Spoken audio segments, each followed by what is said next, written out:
Hace unos meses mi amigo Nicolás Estupenengo tuvo un incidente en el supermercado Coto. Él está en silla de ruedas y entró con su perrita Sophie, que es su perra de asistencia al supermercado, y lo echaron, no solo que lo echaron de muy mala manera. La noticia explotó en las redes sociales, pero explotó. Hubo como 100.000 compartidos, millones de likes. Tal vez si navegás en Facebook habitualmente lo hayas visto. Me llamó mucho la atención que ningún medio masivo, ningún canal de televisión haya sacado una noticia tan apetitosa al aire. Dije, ¿qué está pasando acá? Y claro, después entendí, me lo explicaron un poco. Claro, Coto es un gran anunciante, invierte millones en publicidad en los principales medios de comunicación y por eso los medios de comunicación protegen la imagen de Coto. Dije, pero esto es proteccionismo mediático, o sea, acá hay algo que no está funcionando bien. Bueno, estuve con Marcos Ezequiel Filardi, que es abogado dedicado a la soberanía alimentaria, y él nos estuvo hablando de toda esta estructura perversa detrás de la industria de la alimentación. No te lo pierdas.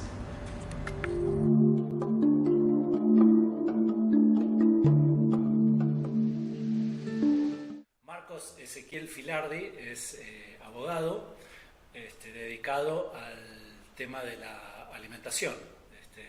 Para mí recién hablaba con él, es algo en lo que me siento muy ignorante porque no, como cocinero, a lo largo de los años, el derecho a la alimentación es algo que pocas veces me lo había planteado. Si tengo que pensar en alimentación, pienso en nutricionista, pienso en cocinero, pienso en médico, pero rara vez me pongo a pensar en la profesión de un abogado, ¿no?, vinculado a la alimentación.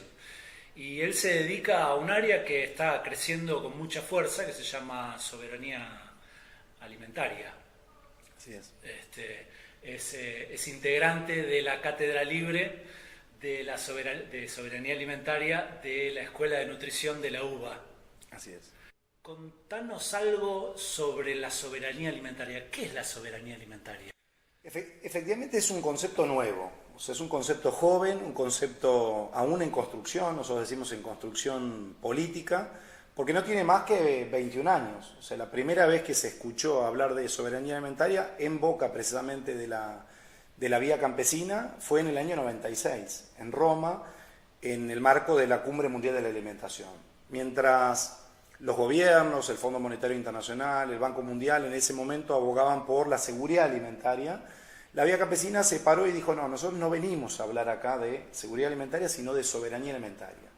Y en ese momento lo definieron como el derecho que tenemos como pueblo, o el derecho de los pueblos, mejor dicho, a definir libremente nuestras políticas, prácticas y estrategias de producción, de distribución y de consumo de nuestros alimentos.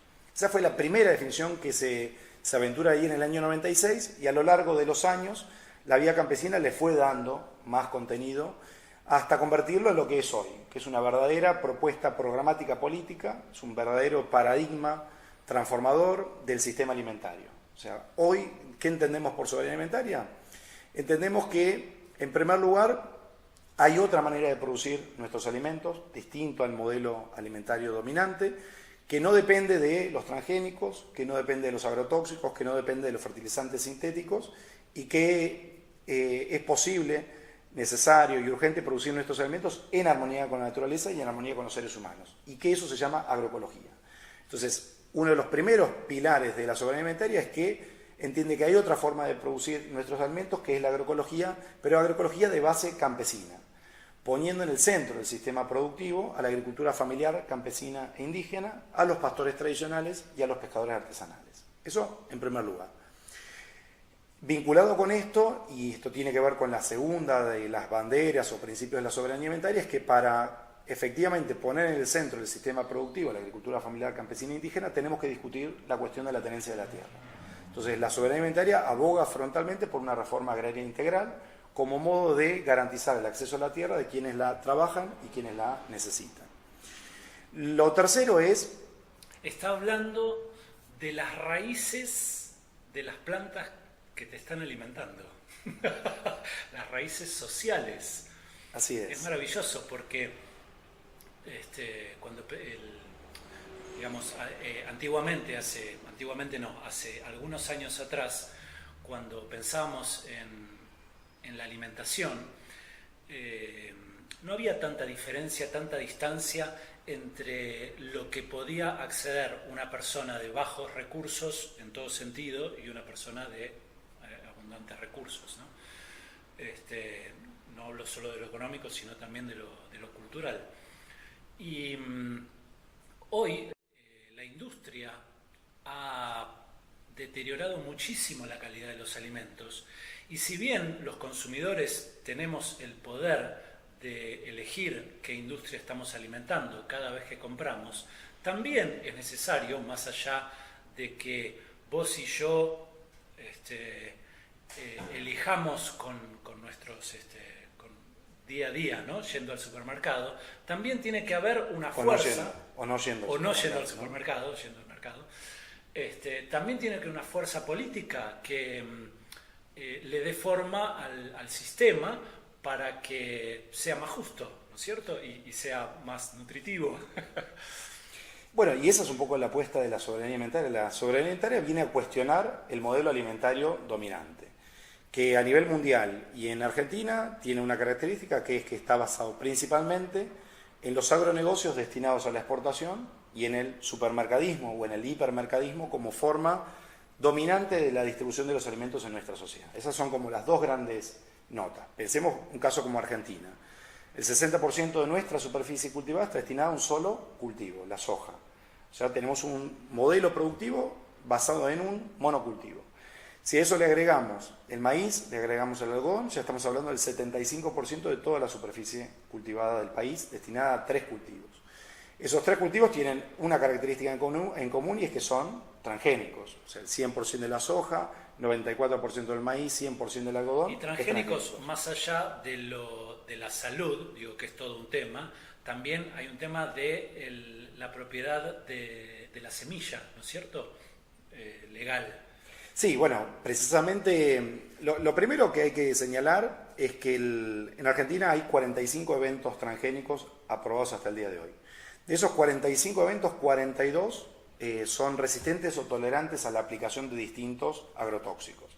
Entonces, lo que se llama el paquete tecnológico es que esa semilla está modificada genéticamente para tolerar o resistir la aplicación de un determinado agrotóxico que va junto con esa semilla. Entonces ahí se entreveran los intereses de la industria química, de la industria semillera y la industria biotecnológica, la que está destinada a la modificación genética a través de la transgénesis.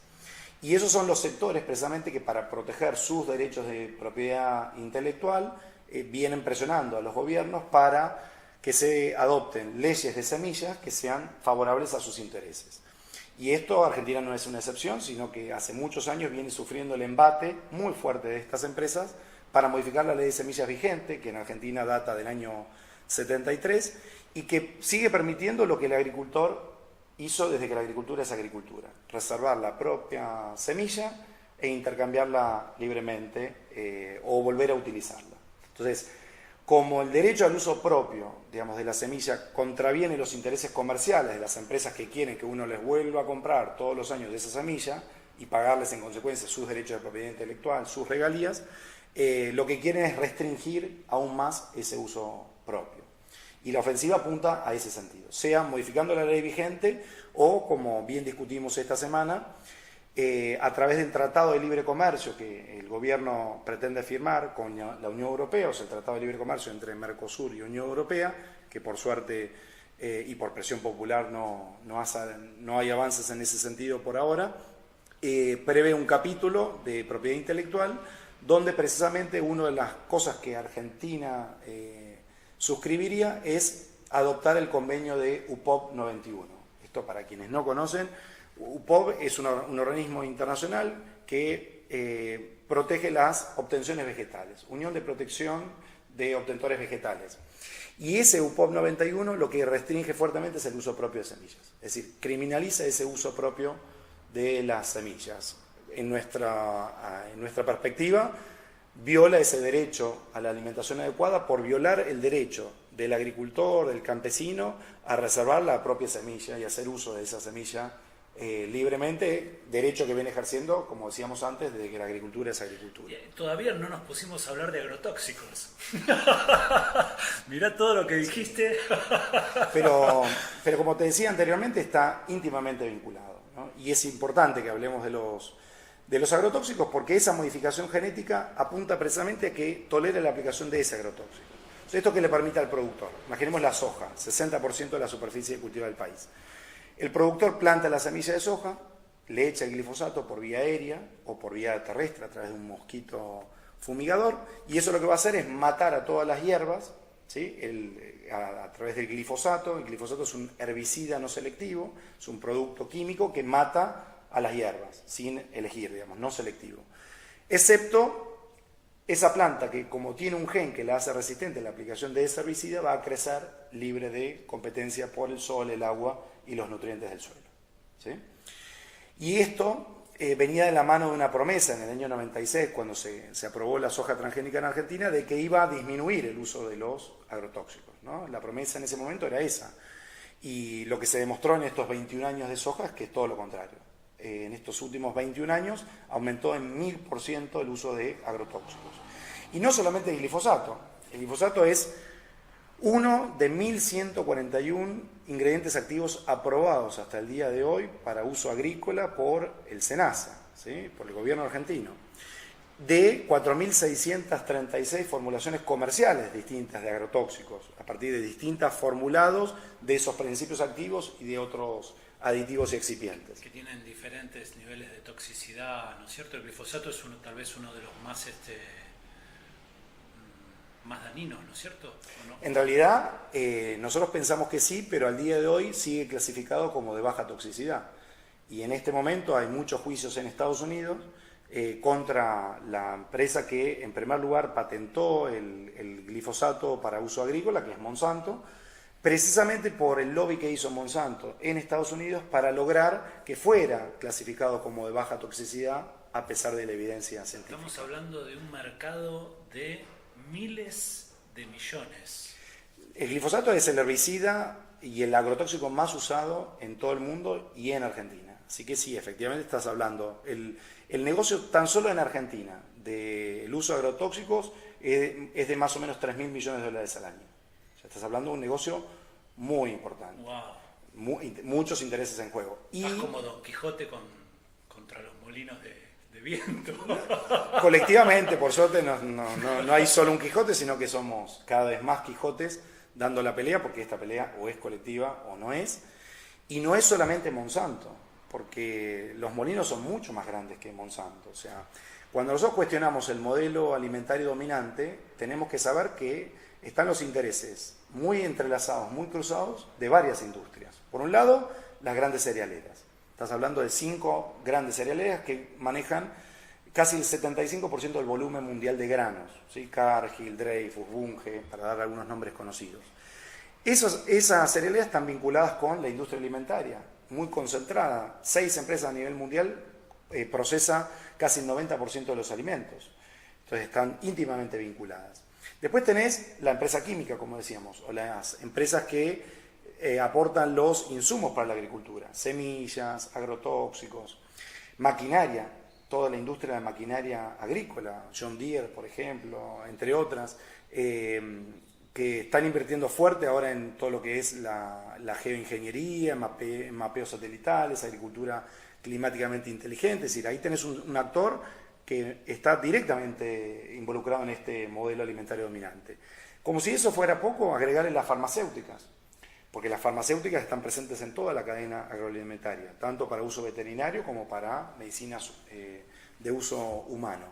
Y como si eso fuera poco, sumales los intereses de la logística y la distribución, supermercados, hipermercados como nodos de distribución de los alimentos, el petróleo, porque comemos petróleo en este sistema de alimentación industrial, desde el fertilizante sintético a base del petróleo hasta la mecanización agrícola, a base de combustibles fósiles, hasta el plástico del packaging. Es decir, estamos comiendo petróleo, básicamente. Y si todo esto fuera poco, detrás de eso tenés los bancos, fondos de inversión lubricando financieramente todo este sistema. Entonces realmente los molinos no son de viento, son molinos muy reales, con aspas muy poderosas, con intereses muy fuertes y muy entrelazados entre sí. Con lo cual, si realmente queremos modificar ese sistema alimentario, tenemos que saber que estamos enfrentando esos intereses, que son muy poderosos y en consecuencia tienen ramificaciones políticas. Todos los gobiernos, del signo político que sea, más o menos bailan esa música del consenso de los commodities. Tienen ramificaciones en la universidad, tienen ramificaciones en la investigación, tienen ramificaciones en los medios. La principal fuente de financiamiento de los medios es la pauta publicitaria privada, justamente de estas empresas que acabamos de mencionar. Entonces esto no es casual que algunos de los temas que nosotros abordamos no estén cubiertos por los grandes medios de comunicación, porque se nutren y se financian con esa misma pauta publicitaria. Entonces, realmente tenemos que ser millones los que colectivamente estemos unidos para transformar este sistema alimentario y acercarlo hacia lo que nosotros queremos, que es la soberanía alimentaria y la agroecología. Por eso, culturalmente, todavía incluso existen dudas, ¿no? Cuando uno se plantea el tema de los agrotóxicos, no está tomado muy en serio el tema en la calle todavía, ¿no? Como que la gente debate y hay todo un impacto eso en nuestra soberanía alimentaria, ¿no? Que es muy... ¿Cuáles son las evidencias hoy más fuertes que se utilizan en contra de esta industria? Bueno, por lo pronto es el impacto que el uso de los agrotóxicos tiene en primer lugar, en los trabajadores rurales, que son los que tienen que manipular, utilizar estos venenos, y en los pueblos fumigados, que en nuestro país son 14 millones de personas. ¿Qué es un pueblo fumigado? Una persona, un pueblo que cotidianamente vive en contacto con esos venenos. Sea porque viene el avión fumigador sobre sus cabezas o sea porque le pasa el mosquito por al lado. Para darnos una idea de la dimensión del problema. El mosquito es digamos, se le llama porque tiene como alas, que son las que... Yo pensé que el mosquito era... No, es la maquinaria que se usa para la aplicación terrestre de los agrotóxicos. Estamos usando 400 millones de litros de agrotóxicos por año en nuestro país. Somos el país que tiene el triste privilegio de ser el que más agrotóxicos usa per cápita del mundo. No me digas. Del mundo, porque Brasil es el que mayor cantidad usa, pero en una superficie mucho más grande que la nuestra, pero per cápita nosotros somos los que más usamos. 400 millones de litros. Nosotros siempre decimos, para darle una equivalencia bien porteña y graficarlo, es como todo el caudal del lago del Rosedal y el lago del Planetario juntos. Nos quedamos cortos. Por año se vuelca. Y no solamente de glifosato, sino de 4.636 formulaciones comerciales, como te decía antes, de productos distintos. Y esos productos están generando un daño tremendo en los trabajadores rurales y en los pueblos fumigados.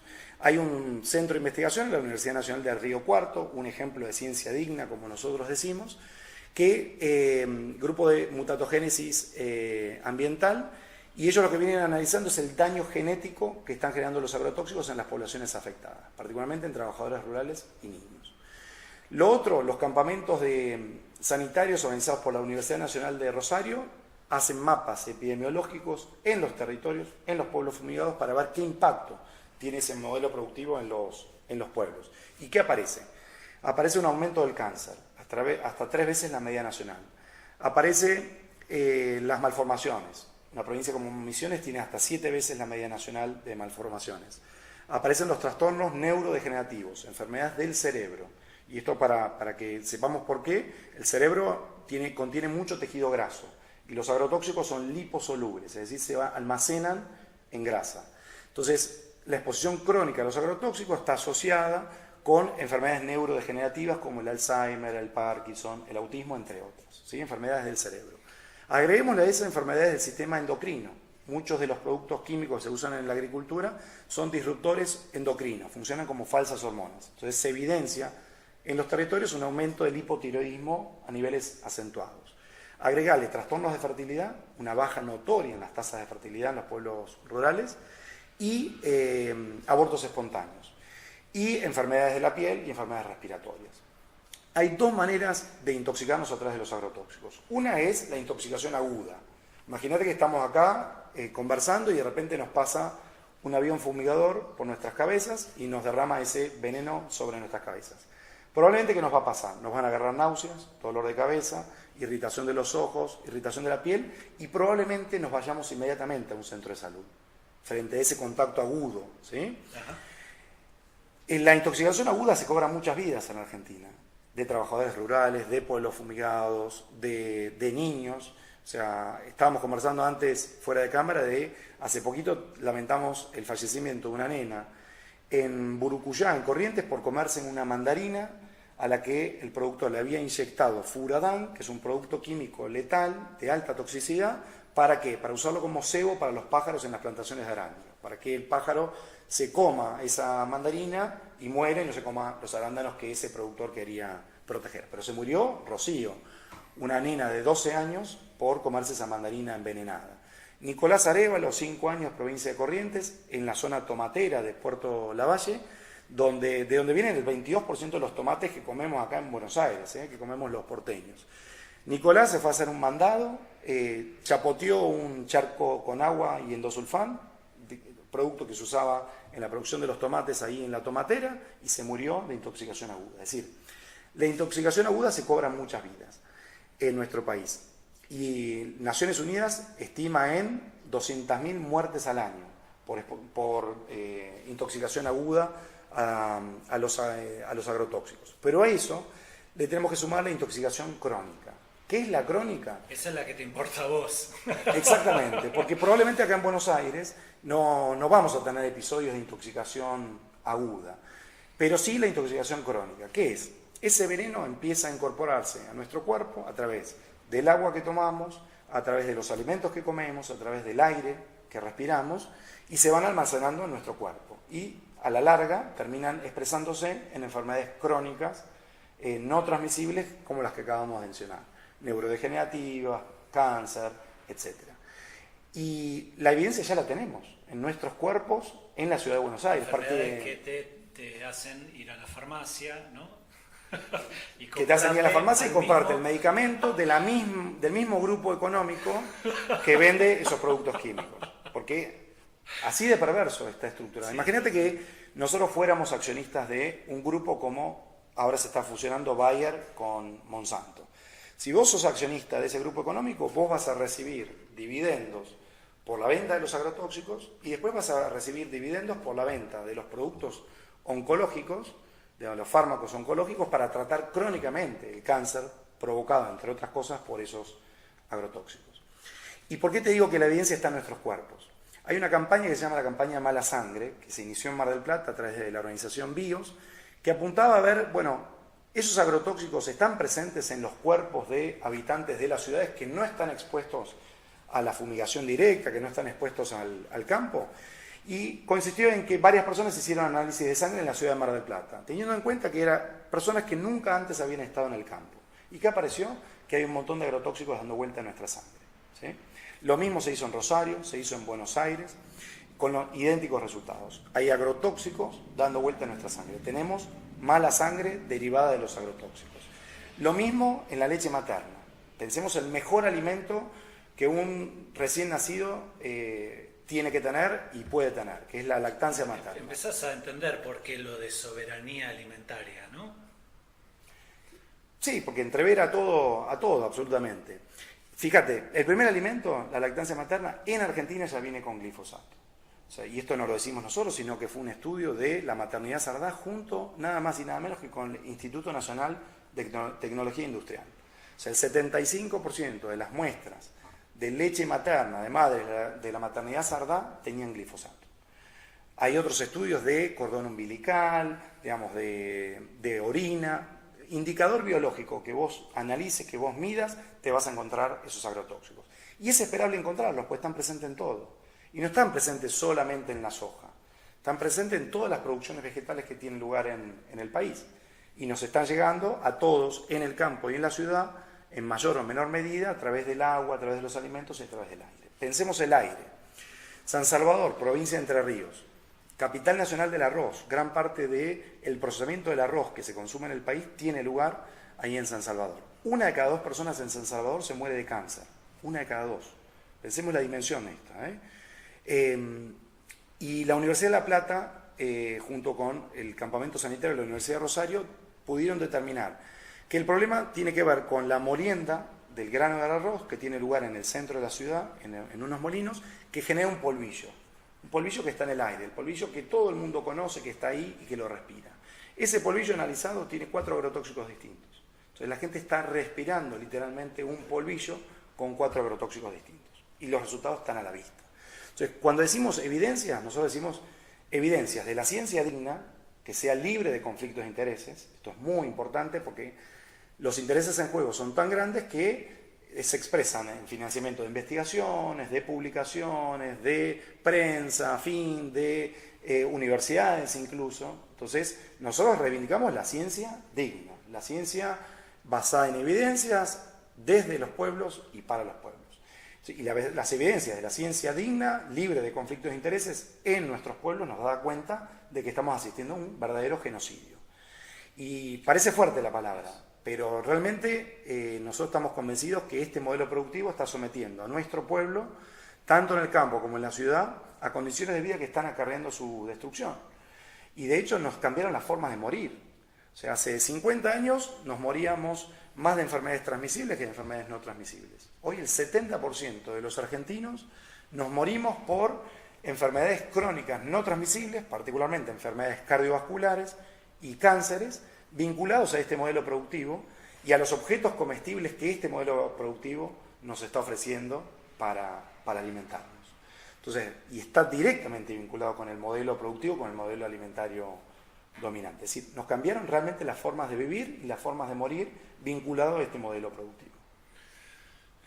Recién hablabas de las universidades y me quedé pensando en que esto, más allá de la formación profesional, también debería entrar en la población en general. Digo, todo esto que está contando él, deberíamos saberlo por la escuela secundaria, incluso por la primaria, ¿no? Saber cómo lavar una manzana o cómo elegir una manzana, ¿no es cierto?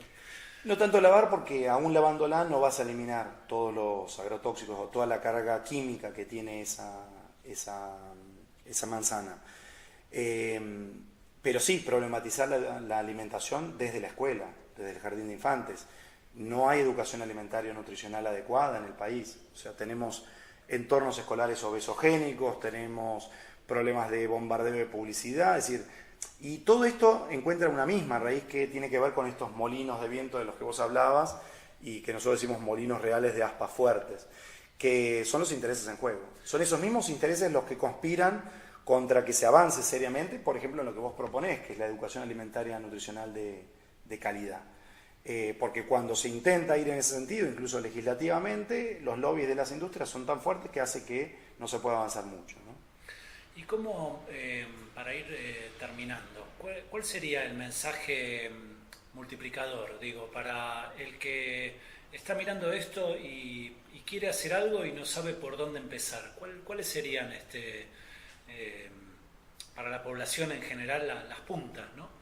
Bueno, lo primero que nosotros decimos es que es necesario y es urgente que nos reapropiemos de la alimentación, que nos reapropiemos nuevamente de ese evento alimentario tan repetido y como tal opaco, ¿sí? Pero íntimo. Lo que comemos va a ir a formar parte de cada una de nuestras células, ¿sí? Entonces, por eso, digamos, este autor francés, Claude Fischer, habla de la intimidad del evento alimentario. Entonces, lo primero que decimos es reapropiémonos de eso. Detengámonos a pensar qué es eso que nos vamos a llevar a la boca. ¿Quién lo produjo? ¿Cómo lo produjo? ¿Para qué lo produjo? ¿Para quién lo produjo? ¿Cómo lo produjo? O sea, volver a hacernos esas preguntas. Por suerte, la información abunda, tenemos muchos canales de información. Entonces, lo primero es eso, detenernos un poco. Detenernos y reapropiarnos. Y saber que eso que nos vamos a llevar a la boca va a ser parte de nuestro cuerpo, va a ser constitutivo de cada una de nuestras células, somos lo que comemos, a final de cuentas. Entonces, lo primero es reapropiarnos eso y ser conscientes, ¿sí? Nuestro cuerpo y nuestro bienestar también. Que está directamente vinculado, ¿no? O sea, ya desde la época de Hipócrates, ¿no? Que tu alimento sea tu medicina. No es casual que, consecuencia de la mala alimentación, tengamos las enfermedades que tenemos. Como decíamos antes, están directamente vinculadas. La angustia está vinculada al psicólogo, ¿no? Y no al nutricionista. Bueno, pero muchas veces la efectivamente depresión, enfermedades que son emocionales, también devienen de un condicionamiento biológico. así es, y entonces ahí detenernos a pensar qué estamos comiendo y saber que tenemos problemas en nuestra alimentación hoy que quizás no teníamos hace 40 años. Por ejemplo, frutas y verduras con agrotóxicos, ¿sí? Un nivel de lactancia materna muy bajo en el país. Sí, tenemos un buen nivel de lactancia materna exclusiva en los primeros 6 meses, pero después una reducción bastante significativa hasta los 2 años, que es lo que el propio Estado argentino recomienda que habría que hacer. Y ese es el mejor alimento, ¿sí?, para un bebé, la leche materna. Aún si, consecuencia del sistema productivo, tiene trazas de glifosato. Aún así, es infinitamente superior a cualquier sucedáneo de leche materna. Es, como dice la Liga de la Leche, una verdadera transfusión de vida, ¿sí?, la lactancia materna, donde se pasa anticuerpos, se pasa amor, digamos, y es absolutamente insustituible por la industria. Y entonces ahí también tenemos problemas. Sumale las carnes, país consumidor de carnes como Argentina, ¿no? El producto estrella de nuestro imaginario alimentario es la carne. Y la carne también cambió en los últimos 20 años. Cuando nosotros éramos chicos, nosotros nos comíamos una carne de un animal, un herbívoro, una vaca que era criada a pasto, comiendo pasto, y pastando libremente en la zona pampeana, ¿sí? Y hoy, como era más rentable hacer soja que hacer ganadería, encerramos a las vacas en los feedlots, en engordes a corral, donde le cambiamos la alimentación, las alimentamos a base de soja transgénica con residuos de agrotóxicos, maíz transgénico con residuos de agrotóxicos y el núcleo de alimento balanceado que contiene una carga muy importante de antibióticos. Antibióticos que pasan a la carne que nosotros comemos, que pasan a la leche de esos animales que nosotros bebemos. Y esto no es una pavada, porque estamos ingiriendo una cantidad muy significativa de antibióticos a través de la alimentación que no deberíamos tener, y esto está generando más de 800.000 muertes al año, reconocidas por Naciones Unidas, por resistencia bacteriana. Es decir, empieza a haber bacterias resistentes a los antibióticos conocidos precisamente por el uso indiscriminado, masivo, de antibióticos que estamos teniendo en la producción alimentaria. 800.000 en el mundo. En el mundo, exactamente. Entonces, tenemos problemas con las carnes. Y después tenemos un alto consumo de bebidas endulzadas, ¿sí? Somos el país ya récord en consumo de bebidas endulzadas del mundo, 133 litros por persona por año. Y también una cantidad muy importante de productos ultraprocesados en nuestra alimentación. ¿Qué es el producto ultraprocesado? El típico producto empaquetado de supermercado, ¿no? Donde nosotros vamos al supermercado y pensamos que hay una gran diversidad de alimentos ahí, ¿no? Más de 100.000 productos en góndola exhibidos. Y en realidad, si los ponemos bajo la lupa, nos vamos a dar cuenta que no hay tal diversidad. O sea, lo que hay es un cereal de base, que puede ser maíz, puede ser arroz, puede ser soja, puede ser trigo, al cual la industria alimentaria le agrega azúcar, grasa, sal y aditivos, colorantes, saborizantes, emulsionantes, estabilizantes, para dar lugar a toda esta supuesta diversidad que vemos. Y esos ultraprocesados, nosotros de la cátedra le decimos que son OVNIs, objetos comestibles no identificados, están asociados a la epidemia de sobrepeso y obesidad global y Argentina al mismo tiempo. Hoy tenemos un 60% de nuestra población con sobrepeso y obesidad. Y enfermedades crónicas no transmisibles también vinculadas a esto, por ejemplo la diabetes, enfermedades cardiovasculares, es decir, por precisamente la ingesta de ese azúcar, de esa grasa y de esa sal, de estos alimentos, o no alimentos, en realidad objetos comestibles ultraprocesados. Es decir, tenemos serios problemas en nuestra alimentación. Entonces, la invitación es esta. Vos, comensal, que te vas a encontrar ahora en la cena con tu próximo plato, pensá qué vas a comer, quién lo produjo, cómo lo produjo, para qué lo produjo, para quién lo produjo. Hacete esas preguntas. Y después, ¿tenés alternativas? Claro que las hay. Esto es lo importante. No es que estamos condenados inexorablemente a esta alimentación de pésima calidad que el sistema alimentario dominante nos está ofreciendo, sino que ahí, al alcance de la mano, hay alternativas. Alternativas que tienen que ver con la fruta y verdura agroecológica, libre de sustancias tóxicas, que tienen que ver con la economía social, o sea, comprarle a pequeños agricultores de la agricultura familiar, por ejemplo, a través de las ferias del producto al consumidor, a través de cooperativas, a través de siembras comprometidas, es decir, distintos esquemas que en la Ciudad de Buenos Aires son muy fácilmente accesibles. Y en tercer lugar, el cambio, a nuestro entender, no pasa solamente por el consumo como acto político, ¿no? Nosotros consideramos que cada acto de consumo es un acto político y uno está en algún punto votando monetariamente o expresando qué modelo de sociedad, qué modelo de país, qué modelo de sistema alimentario quiere a partir de esas elecciones. Esto se entiende, ¿no? O sea, tu plata va a alimentar al que está invirtiendo en esta industria que él está denunciando, ¿no es cierto? Exactamente. Entonces vos podés, ahí sí, en esa esfera de libertad que vos tenés a la hora de decidir qué vas a comer, vos podés decir, si querés, digamos, darle tu dinero, tu plata a la cadena concentrada de Cargill, Walmart, Coca-Cola, o si se la querés dar a la familia Mamani, que está en el cinturón hortícola platense y que lucha a diario por su subsistencia y una vida digna en las zonas rurales cercanas a Buenos Aires. Y que también no tuvo la posibilidad de generar una campaña de marketing para atraer tu atención. Exactamente. ¿Cuántas veces encontramos alguna publicidad que, incluso estatal, que nos invite a consumir frutas y verduras, ¿no? Entonces, y por el contrario, estamos bombardeados todo el tiempo por publicidad que, como bien demostró la Fundación Interamericana del Corazón Argentina, la organización FIC, el 75% de lo que se publicita son precisamente los objetos comestibles ultraprocesados. Pues son buenos para vender, ¿sí? Son mercancías buenas para vender, pero no necesariamente alimentos buenos para comer y que efectivamente nos están generando serios problemas en nuestra salud. Por eso es que de alguna forma uno tiene que refrenarse, porque lo natural, como estamos embebidos culturalmente en marketing, lo natural es ir por estos canales por los que estamos yendo, ¿no? y cambiar el rumbo de nuestra inversión, no solo económica, sino que también estamos invirtiendo en salud. Tiene que ver con un proceso de concientización de todos estos procesos. Y te agrego vos mencionaste 4, te agrego uno más, que es ir a visitarlo a Marcos Ezequiel al Museo del Hambre, que así nos conocimos. Sí. Un espacio hermoso en Buenos Aires y lleno de estas ideas muy interesantes.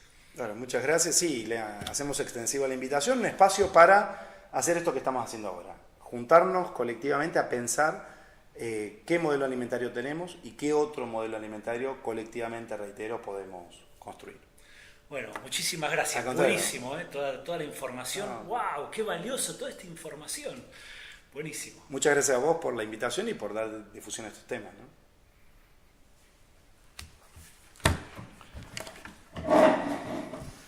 Bueno, muy bien.